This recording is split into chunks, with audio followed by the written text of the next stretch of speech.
Alright, I'm gonna do a few more videos today. It's kind of late here, it's almost 10 o'clock already. I normally get it done sooner, so it's gonna be a short one today. But right now, I've been doing the axe still. I mean, it looks alright here, you know, but whenever you do the render, image, I'll move over to the side with the with the YouTube. Make it a bit bigger. And the render doesn't really cover just what I want, so I'm trying to get the right material for it. I've already watched another one before. Yeah, I'll show you that one. Open recent. Don't see it there.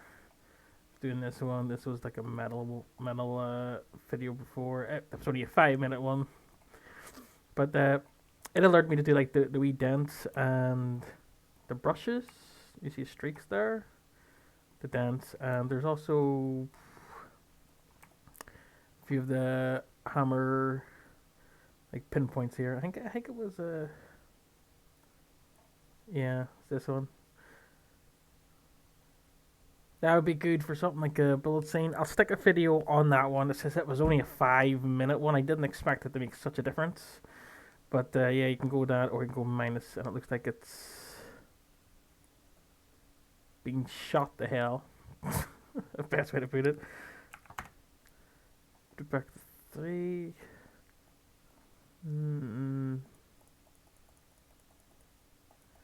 Yeah, I just wanted a few wee dents in there, so it looks like it's been used. You know what I mean? There's another one I've been working on. This is the bump strength.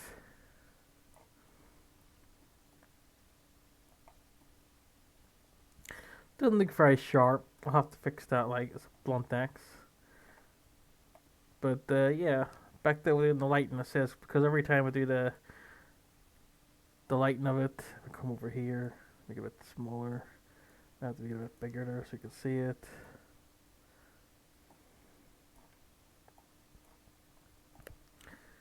Yeah, a bit bigger here. That's what the render looks like. The render looks like crap, to be honest. I'm really not happy with it. But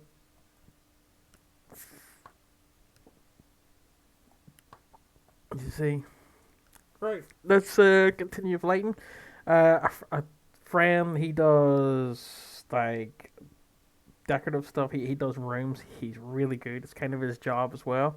He doesn't really do any animation or stuff like that, but he does says the lighting might be the issue for it, so I need to look into lighting. Them and playing with them and just doing whatever is to really understand what they were Let's see made what I can for learn and from this what one. does See if it makes a Blender difference. define them as. So that's what we're going to talk about today, and I'm really excited to talk about this. Even I learned some stuff after researching this, so it's pretty cool. All right, now first is the point light. Now, Blender defines the point light as an omnidirectional point light that is da-da-da-da-da-da-da. We don't need to read the official description. If you can pause it and read it, but let me give you my description. Simply, it's a light that emits from a kind of invisible spherical object and emits the light at all directions. And how that light hits your object really depends on the strength of it and how far away it is from the object, and that's going to depict your shadows. Now, there's 3 important things on this light that you're going to want to touch every single time. Obviously, the color, the power, and the radius. Now, the radius is basically going to make your point light much bigger, and you can see even in reflections, you can see that kind of spherical object that you really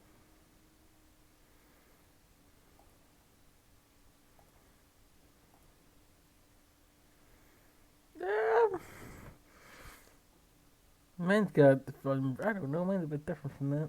can't see in the viewport. You can see that getting bigger, and that's going to make your shadows softer, also just everything bigger. So if you're using it in volumes, it's going to take up more space in your volume as that emissive orb. Now let's talk about the power of the light. Now, the power of the point light in all of the lights is measured in watts. Higher values increase the intensity of the light. Negative values can be set, but you should probably avoid negative values if you're going for realism. Now, this watt thing gets confusing. And again, the watts applies to all of the Blender default lights. This is how light is measured within. So what I want to do is kind of define it from the Blender manual so you know exactly what's going on. Again, if you're going for photorealism, this is probably very important for you to understand. Now, the power of lights is specified in watts per square meter. The power of point lights, spotlights, and area lights is specified in watts, but this is not the electrical watts that consumer light bulbs are rated at. This is radiant flux or radiant power, which is also measured in watts. This is the energy radiated from the light in the form of visible light. If you set the power to real-world values, you'll have to convert the wattage of consumer bulbs or LED lights to radiant flux. But this is not a straightforward process. The wattage of bulbs means the electrical power required to power them. LED lights have a watt equivalent, which is neither the electrical power they require nor the amount of light they put out. Some consumer lights specify lumens or luminous flux, which is radiant flux weighted with the wavelengths perceived by the human eye. Now, if you're like me, none of that made sense, and that's okay, because Blender knows that to do those conversions, it either takes someone who's really good at math, understanding light bulbs, and all of that. So in the Blender manual, they actually provided real-world conversions. So I'm gonna put them up here and you can check them out. I highly suggest you screenshot them, kind of pull them from this video.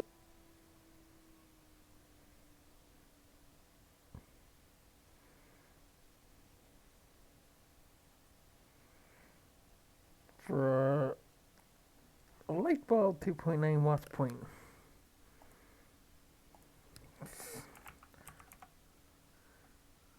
Supposed to be per meter in it. Or the Blender manual if you were going for something realistic. Now, we just talked about the point light, but this applies to the area light, the spotlight, and the point light with this watt conversion stuff, and you can see it's specified in this graph. So go ahead and refer to this if you're ever trying to go for exactly real world stuff. If you're like me and you're making motion graphics or just simple scenes, you're just doing things visual, and that's fine. That's not really gonna mess you up or make it worse. But those of you who really like to get in the nitty gritty, you're definitely gonna wanna use this. The next one is my new favorite because of all the control that it gives you, and that's going to be the spotlight. And it kind of goes out like a cone. So this one's really useful. Say you're animating a car and there's lights on, you need a light. So it's going to go out like a cone shape. So the point light is great for things like candles and things that just radiate out in all directions. This one is a cone, and there's a lot of different types of lights that use a cone shape, like a flashlight or a car light, different things like that, where you're going to want to have something specifically having that shape. Now the power, of course, is an intensity in watts. It just makes it brighter. Of course, avoid those negative values. They're not really going to do anything. Now the radius is pretty cool. The larger number in your radius is going to make everything softer. That's going to make the edge of the area light softer and your shadows being softer, but don't confuse it with the blend, which is near the bottom of the settings. If you make your blend greater than 0, that's only going to make the edge of the area light soft, but your shadow, you can notice, is still going to be hard. So you do get that control. I'm not sure why you would want a soft kind of edge of the light and hard watts. It just makes it brighter. Of course, something specifically having that shape. Now the power, of course, is an intensity in watts. It just makes it brighter. Of course, avoid those negative values. They're not really going to do anything. Now the radius is pretty cool. The larger number in your radius is going to make everything softer. That's going to make the edge of the area light softer and your shadows being softer, but don't confuse it with the blend, which is near the bottom of the settings. If you make your blend greater than 0, that's only going to make the edge of the area light soft, but your shadow, you can notice, is still going to be hard. So you do get that control. I'm not sure why you would want a soft kind of edge of the light and hard shadows, but again, everyone has their own unique situations. So this one gives you a lot of power just in those 2 settings alone. Now you're going to see a cast shadows clicker. That's going to allow you to actually have shadows or no shadows. Again, having more control is really great, and multiple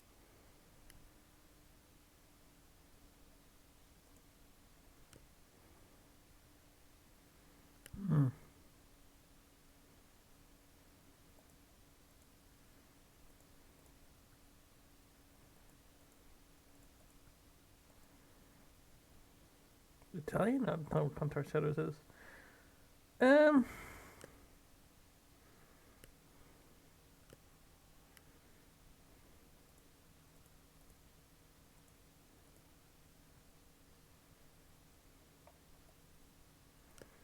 multiple importance. You're going to notice this multiple importance clicker on a couple other lights, and that's going to reduce the noise for your area lights and reduce noise for glossy materials. And lastly, your spot size. That's going to change just how big that light is going to get. So again, I mentioned it's my favorite. I used to use area lights constantly for soft studio lighting. I've really shifted mostly to using spotlights because of the control they offer, but area lights are still useful, and we're going to talk about those next. So for area lights, I really like how the Blender manual defines them, and it really sets up what they really intended them to replicate or look like. The area light simulates light originating from a surface or surface-like emitter. For example, a TV screen, office neon lights, a window, or a cloudy sky are just a few types of area lights. The area light produces shadows with soft borders by sampling a light along a grid the size of which is defined by the user. This is a direct contrast to the point-like artifact lights, which produce sharp borders.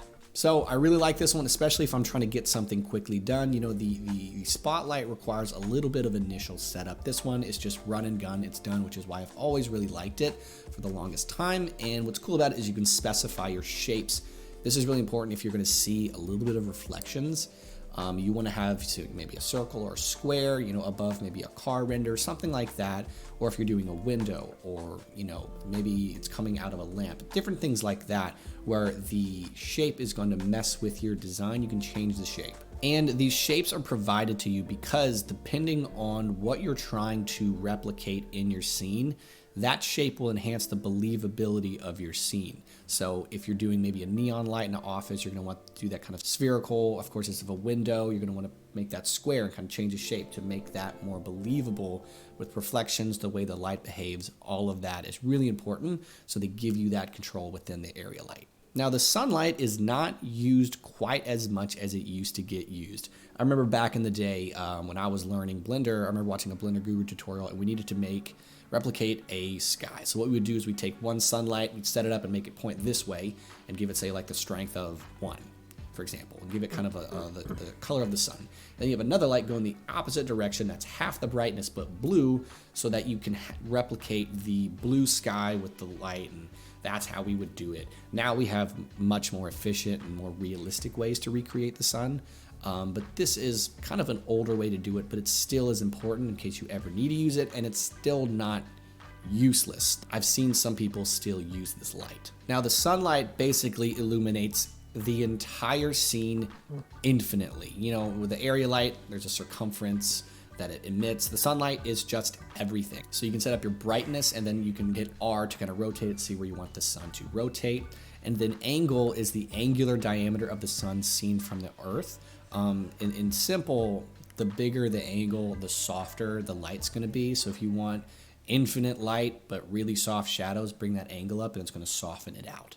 Now, the last one technically isn't in the realm of like the default lights, but it's one that I want you to check out on your own because it's really powerful and it has a lot of really cool things with it, which is the sky texture within your world settings. If you go and set that up, it's very bright, but what it's going to do is basically help you create a custom HDRI. In a sense, there's no clouds or other things like that, but you can change, you know, the size of the sun, the rotation, you can animate it, you can change your different settings, and I encourage you to go check that out on your own because it's very, very fun to play with, and I've used it in quite a few tutorials. So I really want to kind of highlight that one. And this video doesn't really talk about reflections. Now, that's one of the biggest weaknesses of the default Blender light setups is if you see the lights and reflections, they're just kind of solid color. This is when you would probably get into the weird wild world of mesh lights or HDRIs where you can really control what those lights look like in reflections. And that's where you're going to get away from the default lights and more into super custom, super believable reflections with your lights. And that's not something I'm going to cover today. If you do want to see that in a future video, please let me know in the comments because I can totally do that. I've done it before. It's a little bit more of a rigorous process. And I think I even saw Smeef make a video about something like this recently. But with that being said, those are the lights. I hope you learned some stuff. I learned some stuff when I was researching this. And of course, it's always just good to know what exactly these lights are made for, even if you've used them. Helps a wee bit.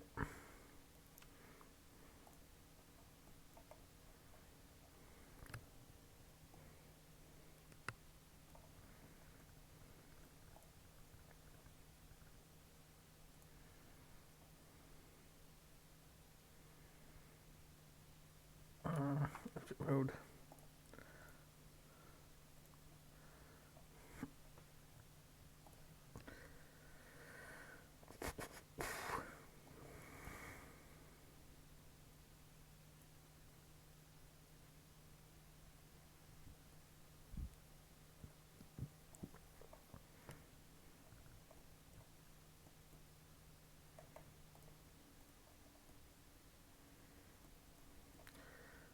I don't think it should be that way. It should probably be over here.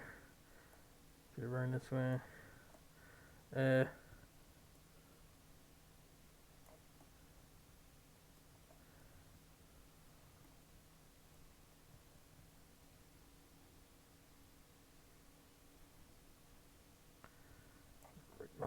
Radius.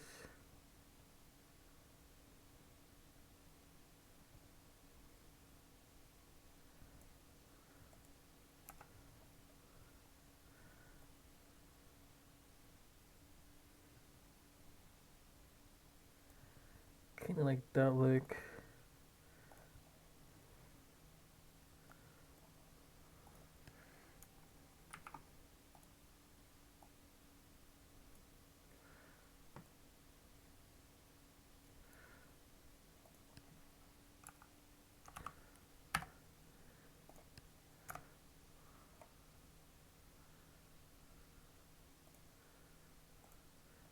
Yep. So what I got from that was you do want more than one light.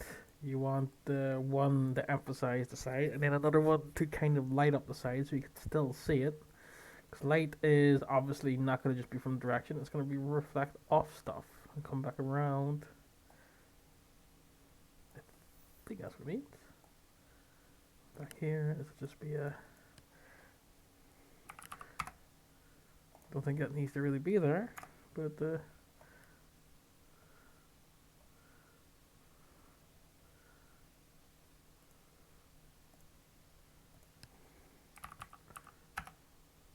2000. So you can see the side.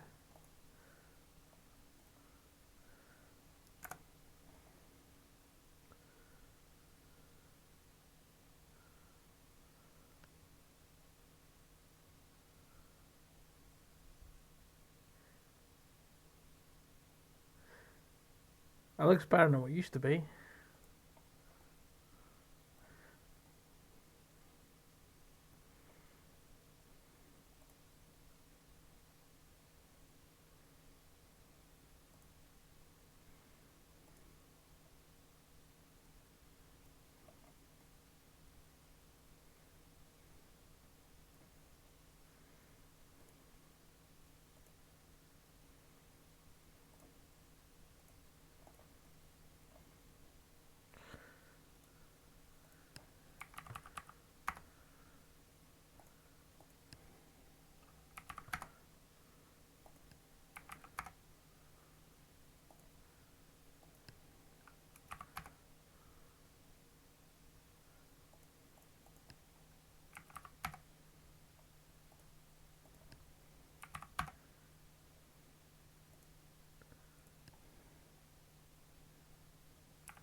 Probably pissing someone off that knows a lot more than I do, but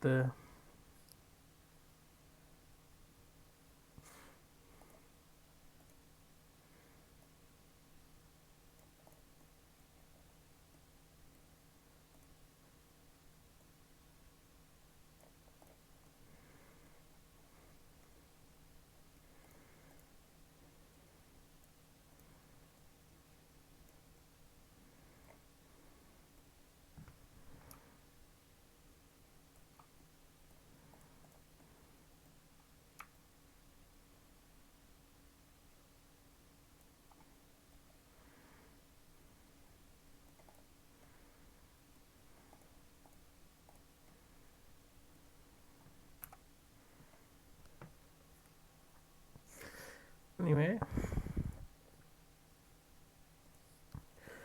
so maybe find some more.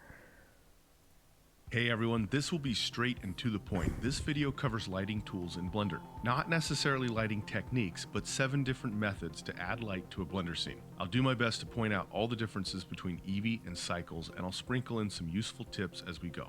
Like this one. Did you know that you can type in a negative value in the strength of a light in Blender, and the lamp will actually absorb light from the scene to make areas darker? Pretty cool. Okay, so let's get started. The main way to add light to a Blender scene is using lamps. There are 4 types of lamps in Blender, and each have different uses. They also have slightly different settings depending on whether we are using Cycles or Eevee. The Blender default scene includes 1 point lamp. To add a lamp to our scene, we hover in the 3D viewport and press Shift A. Go down in the options and find Lights. It'll give us the 4 types of lamps that we can add: point, sun, spot, and area. Let's talk about point lamps first, but in this section we are going to cover a lot of the basic settings that will apply to all the lamp types, so I recommend not skipping this part. Point lamps are one of the most useful and realistic lighting tools in Blender. The light starts at a point and emits in all directions. The light dissipates in strength the farther it travels. This dissipation is known as fall off, and you'll hear fall off mentioned quite a bit in this tutorial. Point lamps work in both of Blender's main render engines, Eevee and Cycles. Light will always be more realistic in Cycles, but Eevee is much faster at rendering, so pick your poison. The point lamp itself looks like this little sphere with a line coming down. The downward line doesn't mean anything, and the lamp itself will not appear when you render, just the light that it puts off. There is no edit mode with lamps, so pressing tab with the light selected won't do anything. We access a lamp's controls in the Properties panel. When a lamp is selected, the Light Properties panel will appear as an option in the Properties panel. Here are the settings for the light that is currently selected. If we have multiple lights and select a different light, then the settings shown will be for the newly selected lamp. Lights are a specific type of object in Blender, and like all objects can be renamed. So let's rename this light to something that we'll remember. That works. Notice at the top of the settings we can change the light type easily by just clicking Sun, Spot, or Area. The lamp changes to the chosen type. A small warning though, with some advanced uses of lamps, specifically with fog in a scene, there have been issues when you create one type of light and then change it to another type of lamp. In general, try to add the type of light you actually want to use. For all types of lamps in both Eevee and Cycles, we can choose a color for the light that is emitted. We can see either a power or strength setting in all lamp types, and this is how strong the light is. As I showed you earlier, you can actually type in a negative value to have the lamp absorb light instead of adding it to your scene. These are the lamp settings in Eevee. These 3 settings affect how the light interacts with different types of surfaces. In Eevee, we have the option to give the lamp a custom distance. This distance is how far the light will shine. This is handy but not entirely realistic. Real lights in the real world don't just hit an imaginary distance and then stop. Up here is the radius, and this setting will be found on most lamps. It's the size of the actual emitter, the light object itself. Even though you don't see the lamp when it's rendered, its size has a big effect on the shadow. Right, that's what the previous one had, the extra options, and then I messed around with the actual render. I see the options too, so that's one thing that wasn't mentioned in the previous video. But this one does mention it. Cast by its light. A small light will cast very sharp shadows with clear edges. A larger light radius will cast softer shadows, so the radius is an important setting. In Eevee, we can turn shadows on and off and have a few more settings to play with down here. But let's see what these settings look like when we switch to the more realistic Cycles render engine. You see the settings are clearly different, and in Cycles it appears to have fewer options. The color, power, and radius are the same as before. So Cycles is a ray tracing render engine, which means it traces the path of each light source. This max bounce setting you probably never have to touch, but reducing it will make the light slightly less realistic, but may improve rendering times by a tiny bit. But again, this is not all that important right now. Shadow caustics are a new feature in Blender. In short, this can add realism to how the light works with things like water. An important difference here in Cycles is the button to turn on Use Nodes. If we turn this on, the light will use nodes, and we'll see some more options appear. Then with the light selected, we can actually go into the shader editor and use nodes to create more intricate lighting setups. Pretty much the same way we set up materials in Blender. One more thing about all types of lamps is we can control some visibility settings in the Object Properties panel by going down to the Visibility tab. Here, under Ray Visibility, we control how the light's rays interact with different parts of our scene. For example,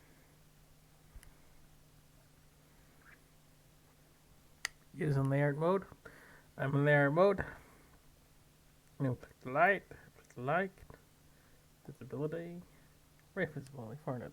Example, whether the light rays will affect diffuse surfaces or glossy surfaces. And by unchecking transmission, the light won't shine through transmissive or transparent materials. Now let's look at the second type of lamp, the sun lamp. A sun lamp in Blender is different from a point lamp in that it shines in a specific direction and has no fall off. As the name implies, it simulates having sunlight in the scene, and because the real-world sun is so far away from Earth and it's so powerful, we don't actually notice the fall off from its light. So the sun lamp's light will be equally strong no matter how far away objects are from it. Because of that, the location of the light actually does not matter at all. No matter where it is in a scene, light will be shown across the entire scene. The sun lamp's direction does matter. This is a good time to point out that since lamps are objects, they move and rotate the same way as other objects. G is the shortcut to move the lamp. R is the shortcut to rotate the lamp. Tapping R twice will put it into a trackball rotation. The size of a sun lamp also doesn't matter. So if we go to our light properties in Eevee, we see settings familiar from the point lamp. Instead of a radius, there is an angle setting to manually change the angle. In cycles, the settings are also pretty much the same as they were for point lamp. The third type of lamp in Blender is a spot lamp, which is probably pretty easy to imagine. It's a lamp that shines light in a cone shape that can be pointed in a specific direction. Like a point lamp, and unlike the sun lamp, the light does have fall off, so it dissipates the farther it gets away from the source. The spot lamp enters a scene pointing straight down, but like other lamps and objects in Blender, it can be rotated. Here's one of those handy tips I promised you at the beginning. This works with all types of lights actually. With the light selected, press Shift and T on the keyboard, and then we can use our cursor to point or aim the lamp in our scene. This saves me tons of time aiming lights. When we have the light pointed how we want it, left click to lock it in place. The settings for the spot lamp will mostly look familiar with the addition of settings for the spot shape.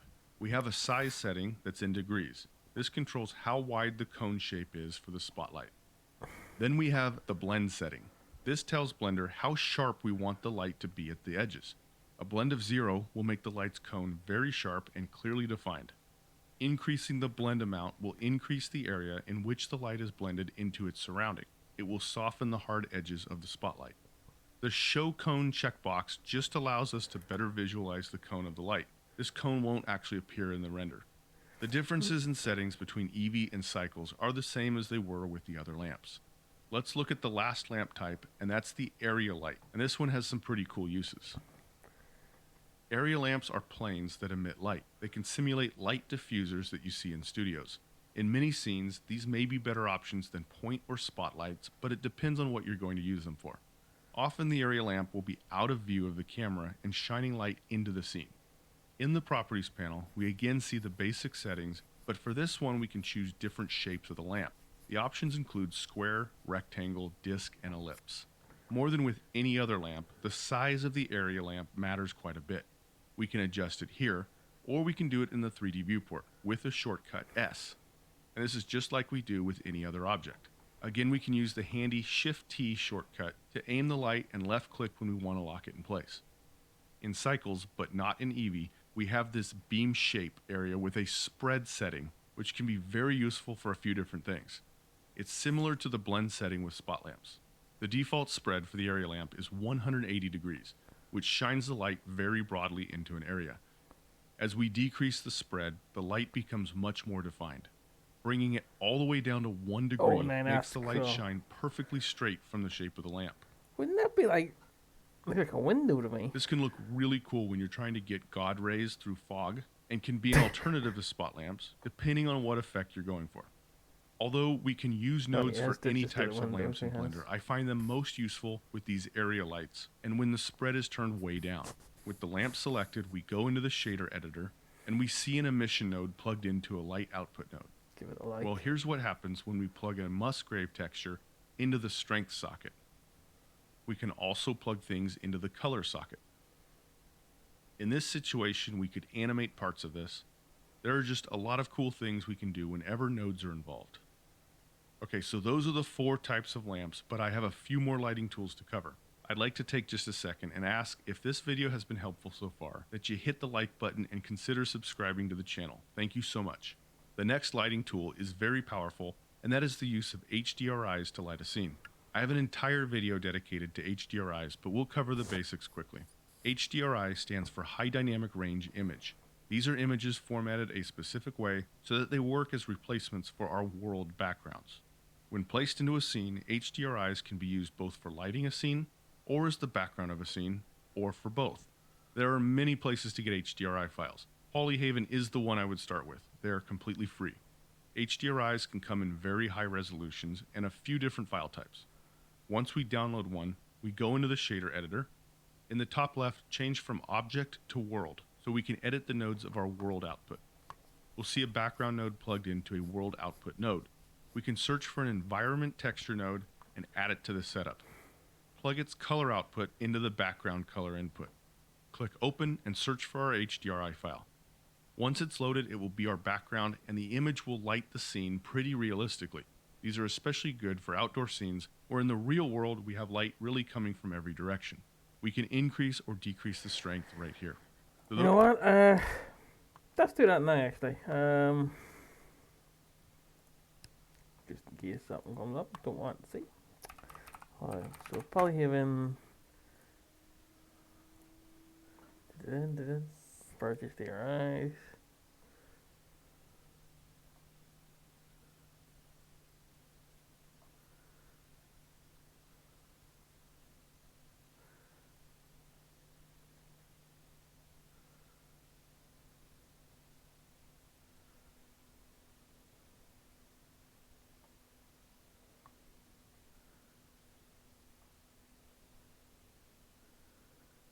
Belfast Farmhouse?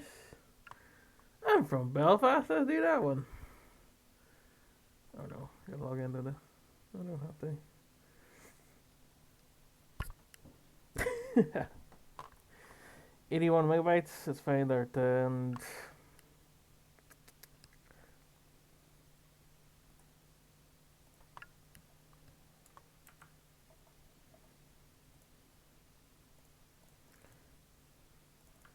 Probably shouldn't be in that one, but whatever. Go close that again.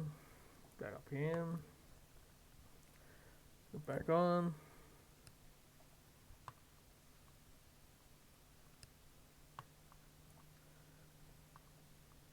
Has it always been like that?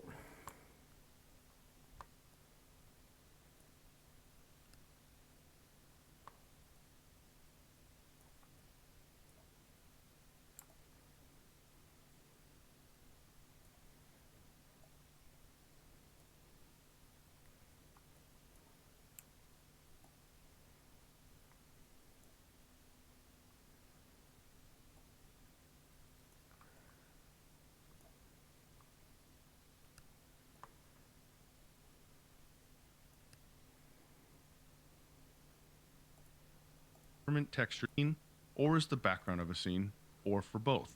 There are many places to get HDRI files. Polyhaven is the one I would start with. They are completely free. HDRIs can come in very high resolutions and a few different file types. Once we download one, we go into the shader editor. In the top left, change from object to world, so we can edit the nodes of our world output. We'll see a background node plugged into a world output node. We can search for an environment texture node and add it to the setup. Plug its color output into the background color input. Click open and search for our HDRI file. Once it's loaded, it will be our background and the image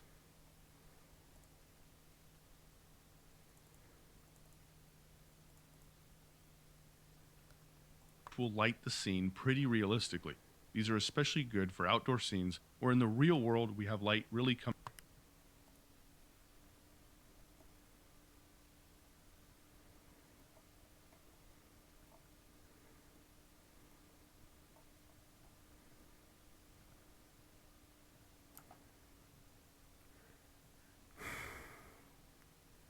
So the problem with Miranda before was the little fact that there was no proper background. Now it looks like metal. So just weird ass one. Right, okay. Belfast. I wonder if I...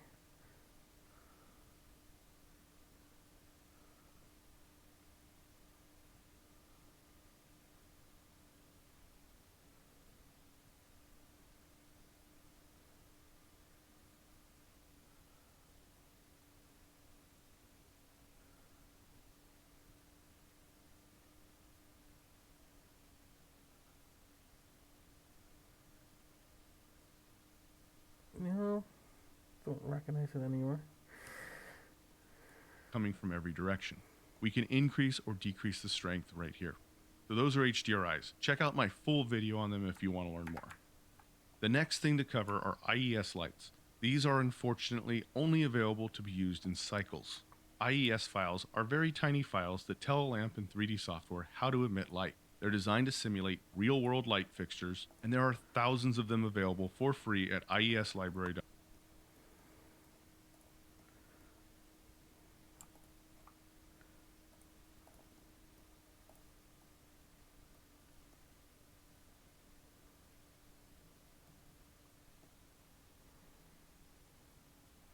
But I'm working upside down.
So I can't babble like that. What?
So there we have it. You need a background for the light that burns off. But I still don't like that shit.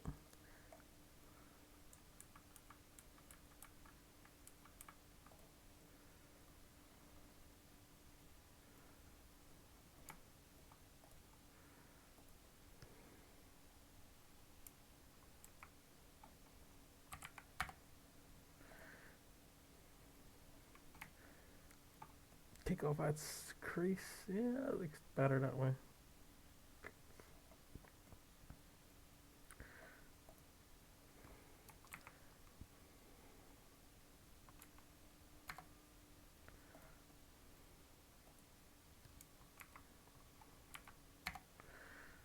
And the crease to that's giving me what I'm after.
I like the point down there, but maybe we went too much off here.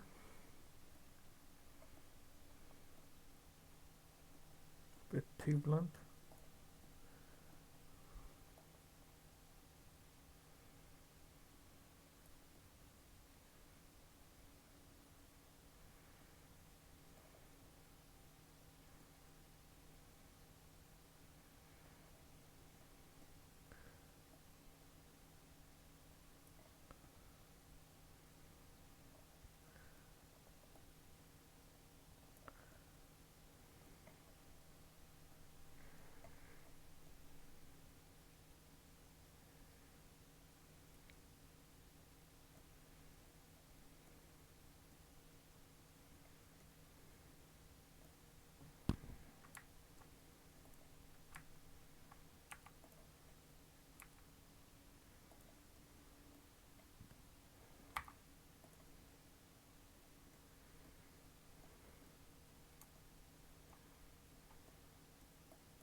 Give it a cube.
not the frickin' center.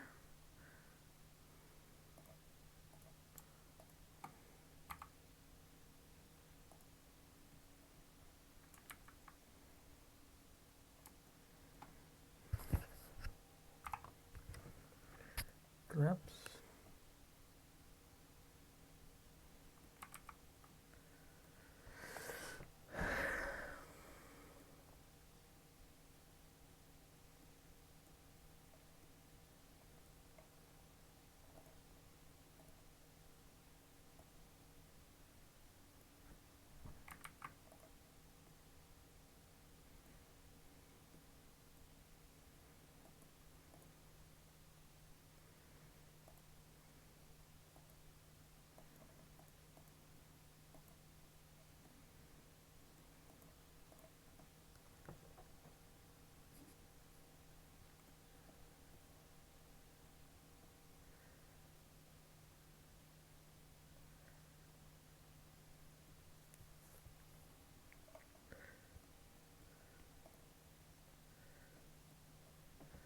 Why don't these just collapse? The yeah. Be an idiot. Collapse at last.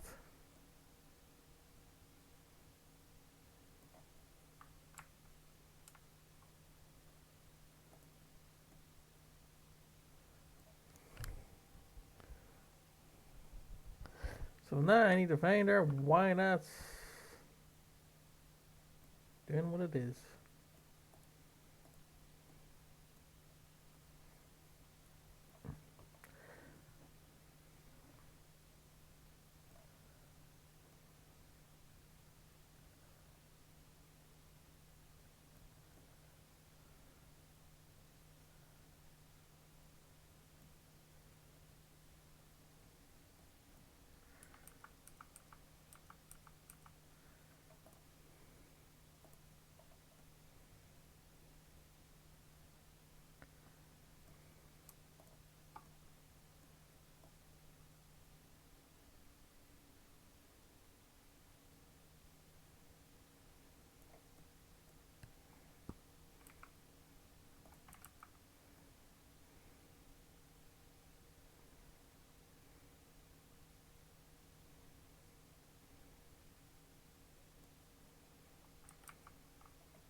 Is that a strangle? Okay.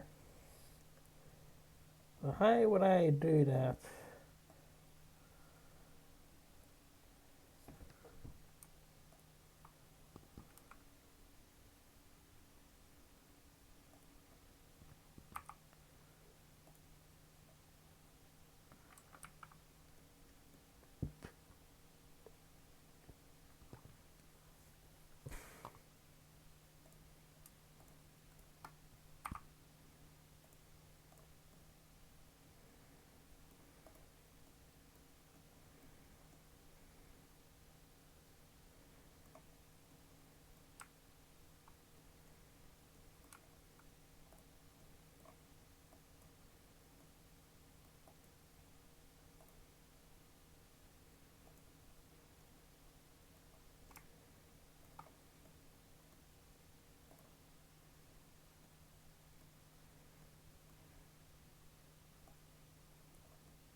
Oh, all that to figure how to add it, and I think I have did it.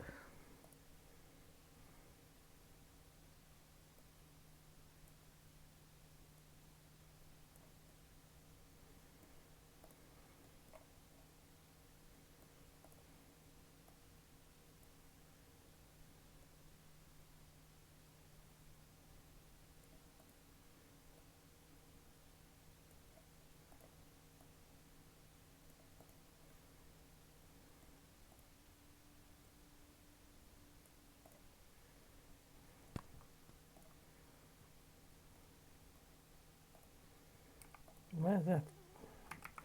That doesn't need no freaking edge loop. What the hell? It's not a freaking crease. These need crease though.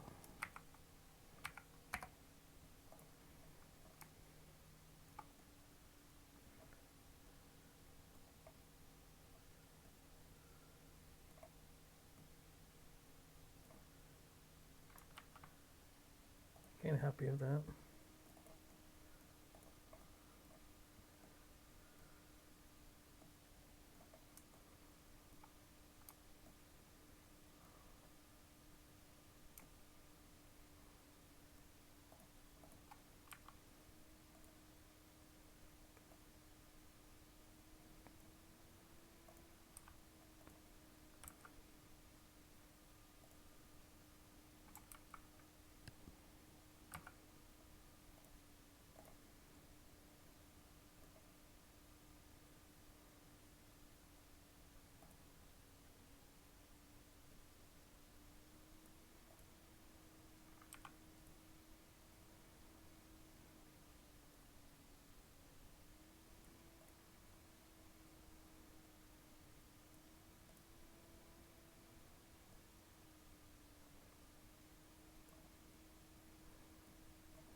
That's what was missing.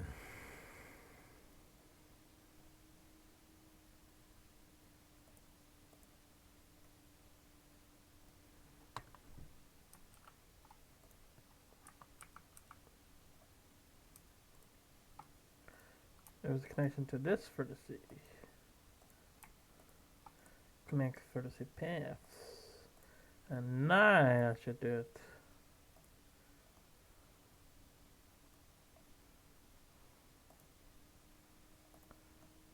Kind of.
one strip down to point.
Alright, that's what it was. There was another connection going to that from.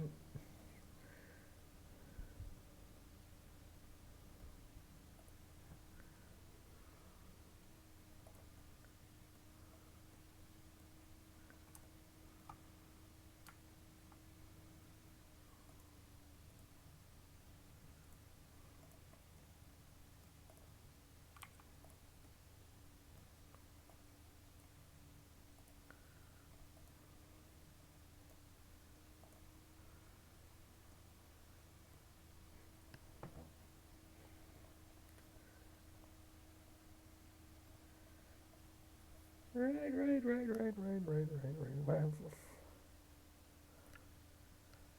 Why have I got that?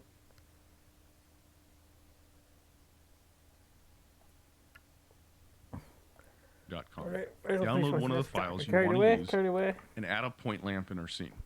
With the point lamp selected, go to the Light Properties panel. Remember, we have to be in cycles, and then turn on the Use Nodes. Now go into the shader editor, press Shift-A to add a node, and search for an IES texture node. Plug its output into the strength input here. Change from internal to external, and click the file browser icon to search for our IES light file. Once it's loaded, our lamp will emit light in the way that the IES file tells it to. We'll probably need to turn the strength down quite a bit, which can be done with the strength slider here. I also have a full video on how to use IES lights in Blender. The final way I want to cover for adding light to a scene is through emissive materials. With these, any object can serve as a lamp, or we can have certain parts of an object put off light into a scene. If we select an object and add a material to it in the Material Properties panel, there are a few ways to make it an emissive material. We can actually use the default principled BSDF shader. We can control this shader either here in the Properties panel or inside the shader editor using the nodes. Down toward the bottom of its settings, the principled BSDF shader allows us to give the material an emission color. This will be the color of the light. And then we can adjust the strength of the emission just as we would with a lamp. The best part of this is it can be used for different parts of a mesh to make only certain parts of it emissive. We could get even more complex and use masks and combine the emission with other shaders. Another simpler shader that can do the same thing is the emission shader. We can change from the principled BSDF shader to the emission shader, and this shader only includes the settings necessary to make the material emissive. The exact same effect can be achieved with this shader. If you're new to materials, I have a 2-part materials series meant for absolute beginners, and I've gotten some really good feedback on it. So if you're interested, I'll put a link to it. We've covered the 4 types of lamps: HDRIs, IES lighting, and emissive materials in Blender. One fairly new feature in Blender that I should mention is light groups. This is a way to group lights and have their light be adjustable in the compositor. I'm not going to get into that, but I want you to know that this is a great tool for adjusting lights after you render an image. I'll link to a good tutorial on light groups in the description. So that's probably a good place to start, but of course, There are add-ons that can help with lighting a scene, and there are a lot of courses available for lighting concepts and techniques. I've got a page on brandonsdrawings.com that I'll link to in the description with my favorite paid and free add-ons for Blender, as well as Udemy courses that I can recommend. I update. Alright, that's Brandon's drawings. I almost said Brandon there. Brandon's drawings. So probably gonna go for a few of his because that lighting one was very good, especially with the background. It's kind of fixed the issue. The whole didn't actually really know what I was looking for. I had an idea, but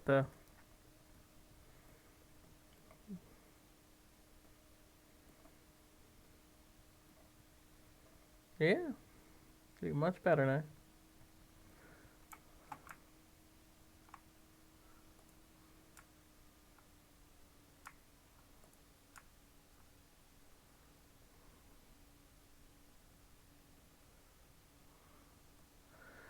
That'll be all for today. That hour went fast, really fast. Anyway, next time.